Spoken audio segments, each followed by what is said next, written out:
mistakes are opportunities to learn. Because I like to make it really clear that using positive discipline does not mean your children are going to be perfect. If they're perfect, go see a therapist. Because growing and making mistakes and learning and practicing is so important. And parents, you're not going to be perfect either.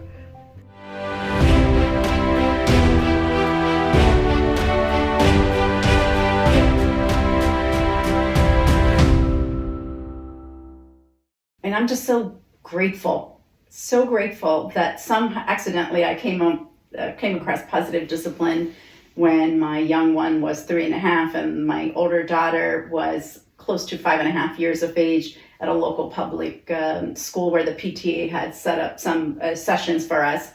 And one of the things that we did was we were really diligent. We wanted to make sure we followed everything that we learned.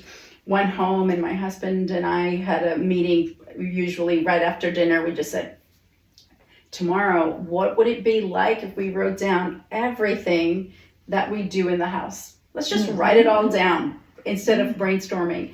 And they were such great detectives. They were able to find different things and they would either ask us or draw a picture. And we created this amazing list. And then we sat down, a few days later and said, we have this list and, we have to do the laundry, we have to do grocery shopping, cooking. Every little thing was on this list. And we said, well, who does it? How should we do this? Mm-hmm. And, my husband's a spreadsheet guy and he wrote down all the things we do. And then we divided it up over 5 days. And it took a while, but we each time brainstormed. And then we came up with this beautiful spreadsheet, Monday to weekend, which are the few days that we want to go and eat out. Mm-hmm. How many times do we want to cook something together? What are we going to need to do? Grocery shopping. Where should we keep the grocery list? What type of ingredients would we be looking for? And then it's like twice a week, we're going to do laundry. One day, mom and one child does the laundry, but then dad and the other daughter cooks. Mm-hmm. And it was just so fun. And everyone had a buy-in. And like you said, true, after a week or two, what do you do? And I think the approach we had to revisit. It wasn't easy as I'm saying. They were such learning, amazing opportunities for my children and us. We came up with what if we switched after a few weeks? Mm-hmm. And we switch who does what with which adults. And then you had something amazing in the book that you talked about or in the training that we took. Parents taking the time to go on a date, taking care of yourself. Mm-hmm. And then also, just chores are something that they do. You don't get money for doing the chores. Right. Is contribution. Can you tell a little bit more about this money concept? Because I know that came up a lot. Hey, if I do chores, I get money. You can get some money because you're part of the family, and you do chores because you're part of the family, and they're not connected. Now, that doesn't mean that if I had a bigger job, if you want to wash my car or something, I would take somewhere else. And we would always like to have a few jobs that they could do to earn money. But also right in the beginning, I would like to, when they got their allowance, and allowances were always given out at family meetings too. That was one of the reasons they come. Allowance time is part of our family meeting. But and I'm going to get back to the money thing in a minute. But one of the things that I love about a family meeting agenda is that you have it in the refrigerator or somewhere where everybody can see it, and you write something on it, and then the kids start seeing that, and even they start thinking about solving it, or it's a subtle reminder. Or if the kids are fighting, I would say, which one of you kids would like to put this on the agenda? Or because we do teach about the need for a cooling off period. I'm doing this because we use Dan Siegel's model of the hand, is that your brain is in access here, but you flip your lid and what you have is fight, flight, or freeze. So we have to wait till we calm down. Did you notice how quick I did that? Yes. I think people take too long to explain that too often sometimes. But so the putting it on the agenda even solves as a calm down time. And I've even seen kids say, okay, I'm going to write it on the agenda, and then they walk away calm because they're there. But I also taught my kids to have envelopes that they would, to save so much, to give so much, and to invest so much. They would have these envelopes. Boy, my daughter, she remembers I have my before, during, and after kids. And as you know, my daughter marries the youngest. And we wrote a book actually together called Positive Discipline Parenting Tools with her and her brother, Brad, because he had teenagers and she had small children. And so we went through each one of the tools and gave their examples of actually using them. Did I see that here? No. I'm sure we have it. We have every book that you've ever written here, except for the one about a dog. I need to still find it. When your dog is like family. That's what Yes. it's called. Yeah. So, but this whole idea is, I want to go to the what I think is really important, the mistakes or opportunities to learn. Mm. Because I like to make it really clear that using positive discipline does not mean your children are going to be perfect.